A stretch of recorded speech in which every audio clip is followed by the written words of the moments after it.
ఇక కేటీఆర్ కు కేంద్ర మంత్రి బండి సంజయ్ కౌంటర్ ఇచ్చారు. లీగల్ నోటీసులకు భయపడేది లేదని ఎక్స్ లో పోస్ట్ చేశారు. నిజం ఎప్పుడు భయపడదని కౌంటర్ ఇచ్చారు.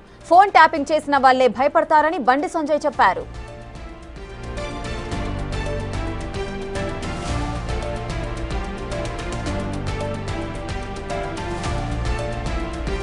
ఇక కేటీఆర్ కు కేంద్ర మంత్రి బండి సంజయ్ కౌంటర్ ఇచ్చారు. లీగల్ నోటీసులకు భయపడేది లేదంటూ ఎక్స్ వేదికగా ఒక పోస్ట్ ను చేశారు. నిజం ఎప్పుడు భయపడదంటూ కూడా కౌంటర్ ఇచ్చారు. ఫోన్ ట్యాపింగ్ చేసిన వాళ్ళే భయపడతారంటూ కూడా బండి సంజయ్ చెప్పారు.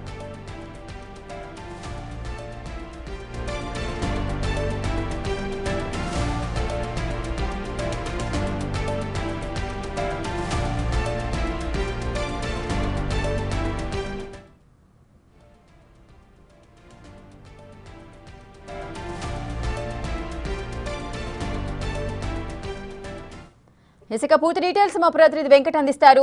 వెంకట్, బండి సంజయ్ అసలు ఏమని పోస్ట్ చేశారు? అసలు పోస్ట్ చేయడానికి గల మెయిన్ రీజన్స్ ఏంటి?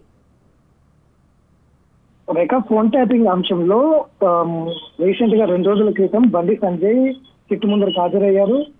ఫోన్ ట్యాపింగ్ సంబంధించిన కీలక ఆధారాలు అధికారులకు అందజేశారనేది మీడియా ముందు చెప్పినటువంటి పరిస్థితి. ఇక దీనిపైన కేటీఆర్ కూడా స్పందించారు. మీడియా ముందు కూడా బండి సంజయ్ అనేక అంశాలు లేవనెత్తారు.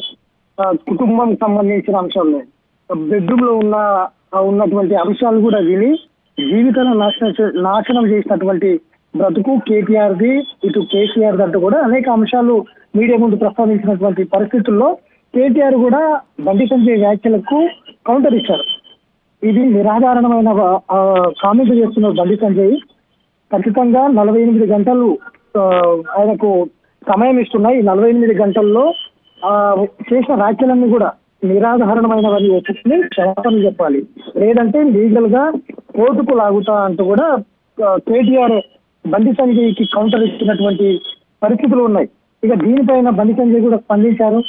ఈ లీగల్ నోటీసులకు భయపడేది లేదు, గతంలో కూడా లీగల్ నోటీసులు ఇస్తా అంటూ కూడా భయపెట్టించారంటూ కూడా బండి సంజయ్ ఒకసారి స్పందించారు కేటీఆర్ కౌంటర్ వ్యాఖ్యలకు. ఫోన్ ట్యాపింగ్ అనేది అనేక మంది జీవితాలు నాశనమయ్యాయి. రాష్ట్ర వ్యాప్తంగా అన్ని సంస్థలు, ప్రభుత్వ సంస్థలు, ప్రైవేట్ సంస్థలు, విద్యా వ్యవస్థ, ఆరోగ్య వ్యవస్థ, అన్ని వ్యవస్థల్లో చివరికి పేపర్ లీకేజ్ అంశంలో కూడా ఫోన్ ట్యాపింగ్ ఉంది అనేది ప్రధానంగా పొలిటికల్ అంశంలో బీజేపీ పార్టీని పూర్తి స్థాయిలో డ్యామేజ్ చేసింది దీనికి సంబంధించి. కాబట్టి దీని మీద పూర్తి స్పందించారు. ఇవాళ మరొకసారి కూడా బండి సంజయ్ ఎక్స్ వేదిక స్పందించారు. 48 గంటలు దాటిపోయింది, గేమ్ ఆన్, ఎక్కడ నీ నోటీసులు అంటూ కూడా ఆయన కేటీఆర్ మరోసారి కౌంటర్ ఇచ్చారు.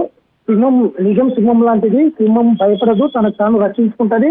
మీ లీగల్ నోటీసులు భయపడే ప్రసక్తే లేదు, క్రిమినల్స్ భయపడతారంటూ కూడా కౌంటర్ ఇచ్చారు. దీని మీద కేసీఆర్ కౌంటర్ ఏ విధంగా ఉండబోతుంది అనేది చూడాలి. Right, thank you Venkat, thanks for the details.